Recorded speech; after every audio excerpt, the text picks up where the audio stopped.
Teria a praxeologia como aquilo que é possível, partindo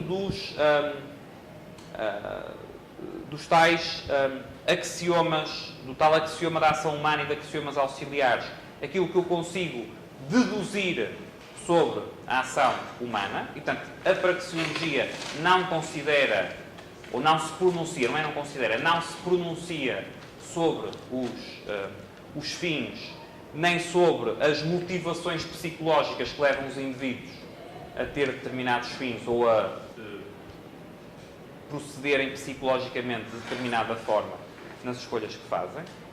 E depois, a técnica, o Rothbard chama tecnologia, como processos de concretizar as escolhas que são feitas. Não é? Portanto, aquilo que já não tem a ver com a própria escolha, tem a ver com, feita a escolha, como é que ela é concretizada, como é que ela é operacionalizada.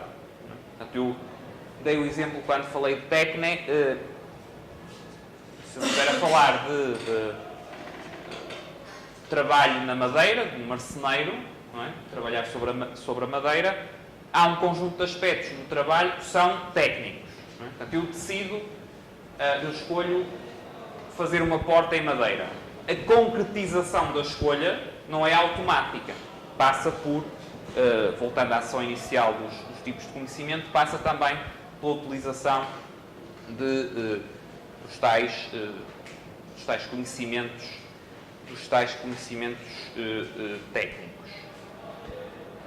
Sobre estas três fronteiras, estes quatro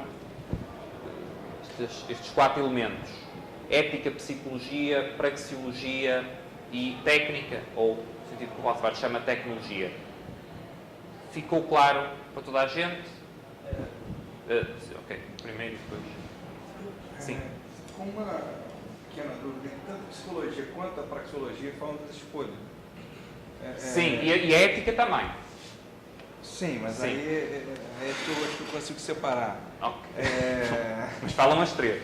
E a técnica também, fala da concretização da escolha. Quer dizer, a praxeologia ela está tão delimitada, se eu entendi bem, no que é possível deduzir a partir do axioma. A escolha natural decorrente do axioma. E a psicologia já é uma coisa mais ampla, escolha que não necessariamente decorre do axioma. Desculpe que eu falei por cima e não percebi. Pode repetir essa última parte? Eu entendi, a praxeologia está limitada à escolha decorrente do axioma. A psicologia estaria mais amplamente uma escolha mais ampla. Eu não sei se amplamente seria a melhor. Eu diria que a psicologia tem mais a ver com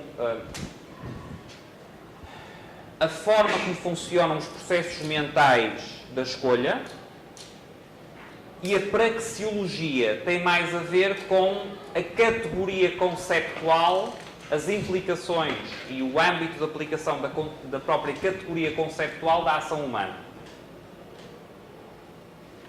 Nesse sentido é que eu estava dizendo há pouco que a análise técnica tem fortes elementos, ou fortes fundamentos psicológicos. Não é? Há ali muito que no fundo tem a ver com determinadas hipóteses, determinadas teorias sobre a forma como os indivíduos escolhem, como os indivíduos reagem. Não é? Portanto, eu não sei, quer dizer, talvez estejamos dizendo a mesma coisa, não sei. Mas eu, mais do que mais amplo, mais do que dizer que psicologia é mais amplo, talvez dissesse que psicologia tem mais a ver com eu explicar porquê, portanto, explicar o processo que leva os indivíduos a escolher determinados fins, não é? Portanto, e tem a ver, se calhar, em psicologia tem muitas hipóteses, diga? Agora tem uns exemplos muito bons do Kahneman, né? Dessa até coisas evolutivas, de base própria. Mas aí tem muitas teorias diferentes, não é? Portanto, mas são exemplos disso, ou seja, que é eu procurar bases psicológicas para compreender porque as pessoas escolhem e porque as pessoas estabelecem determinadas finalidades. Certo? A praxeologia tem a ver com aquilo que eu consigo deduzir, da forma que vimos, não é? do tal axioma da ação humana e dos axiomas auxiliares. Correto? Eu acho que estou a perceber porque é que está a dizer que uma é mais ampla e outra mais limitada, mas eu acho que talvez seja melhor dizer que são âmbitos, como dizer, que são realms, são âmbitos, não é a palavra exata, mas que são âmbitos de aplicação, dimensões, que são dimensões diferentes, é isso, dimensões diferentes da análise da ação humana, não é? E a ética também tem a ver com escolhas, mas aí tem a ver com o pronunciar-se, portanto, com reflexão e com o pronunciar-se sobre que escolhas, que fins e que escolhas devem ou não ser feitas. Ok? Bom, eu acho que eu consegui isolar. Psicologia está explicando mais ou menos como é que você escolhe o fim que você quer atingir. Para a psicologia, a maneira de atingir esse fim, ou a escolha que vai levar ao atingimento desse fim, a satisfação desse fim. Sim, sim. Com base no Sim. É um pouco, como estava dizendo, a psicologia, em termos de distinção da praxeologia, tem mais a ver com o eu compreender o processo interno pelo qual a mente se processa, digamos assim.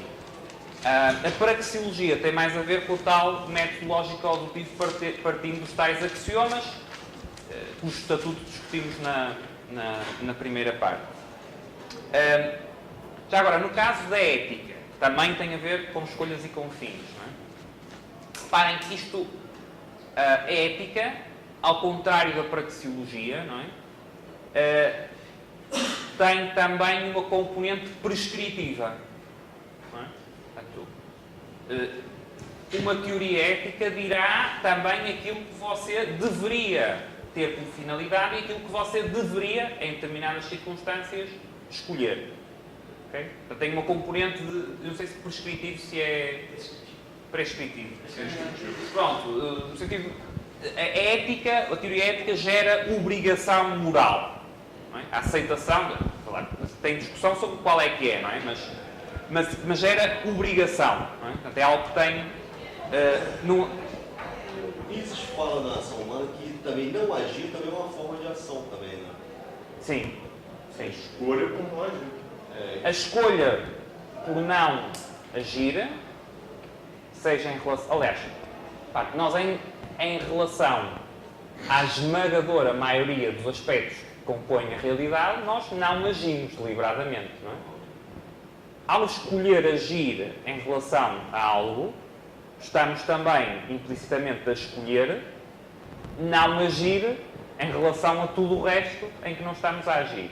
E o não agir é também uma escolha. E, aliás, é uma escolha e tem também, em ética, implicações. Você não fazer nada em determinadas circunstâncias é algo que tem também, ou pode ser, exatamente, por exemplo, omitir a omissão de auxílio, ou Um professor meu na faculdade dava aula de planejamento da administração operacional.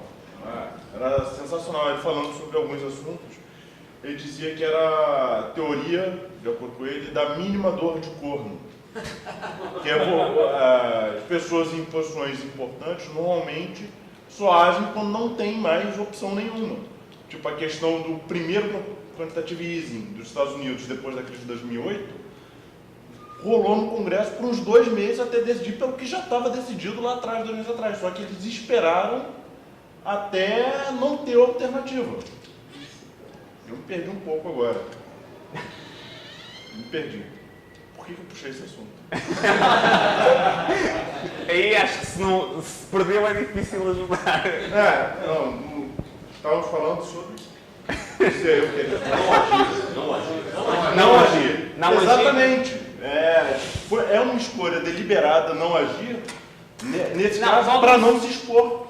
Pode não ser. As consequências. Eles podiam tomar a decisão antes e ser uma grande catástrofe. Quando ele não tem menos escolhas a fazer, quer dizer, vai não agindo, por exemplo, é um modo de não agir, para ir reduzindo as escolhas que você tem e você não ser obrigado a tomar um risco muito grande. você assume o risco de ter esperado. Mas aí, reparem, o não agir,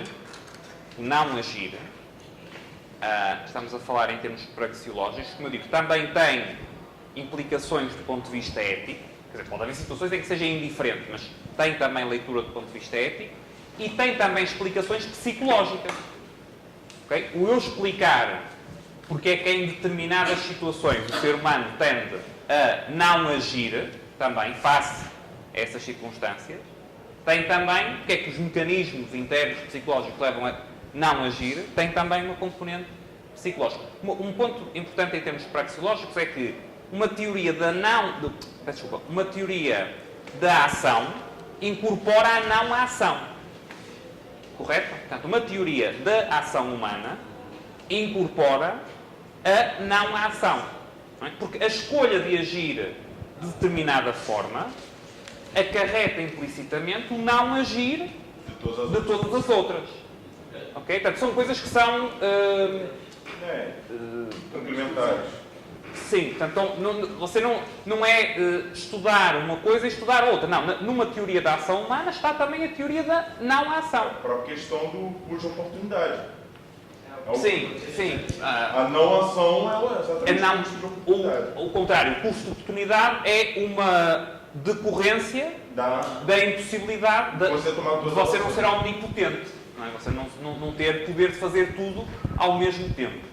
Tem outra questão do lado da psicologia também, eu acho, né, não tenho certeza, que ela decorre também sobre as coisas que não são conscientes. Tipo, você ficar paralisado de medo. Você não escolheu ficar paralisado, você paralisou de medo.